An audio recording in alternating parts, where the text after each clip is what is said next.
If I were the prince of darkness, I'd want to engulf the whole world in darkness, and I'd have a third of its real estate and 4/5 of its population, but I wouldn't be happy until I had seized the ripest apple on the tree. Thee.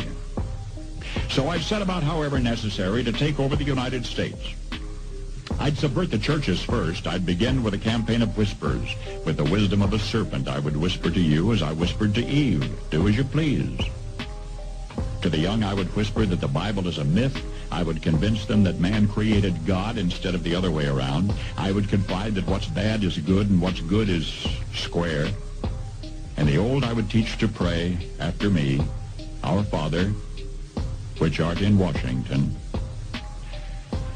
And then I'd get organized. I'd educate authors in how to make lurid literature exciting so that anything else would appear dull and uninteresting. I'd threaten TV with dirtier movies and vice versa. I'd peddle narcotics to whom I could. I'd sell alcohol to ladies and gentlemen of distinction. I'd tranquilize the rest with pills.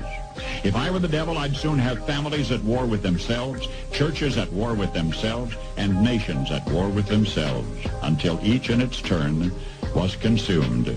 And with promises of higher ratings, I'd have mesmerizing media fanning the flames. If I were the devil, I would encourage schools to refine young intellects, but neglect to discipline emotions. Just let those run wild. Until before you knew it, you'd have to have drug-sniffing dogs and metal detectors at every schoolhouse door. Within a decade, I'd have prisons overflowing. I'd have judges promoting pornography.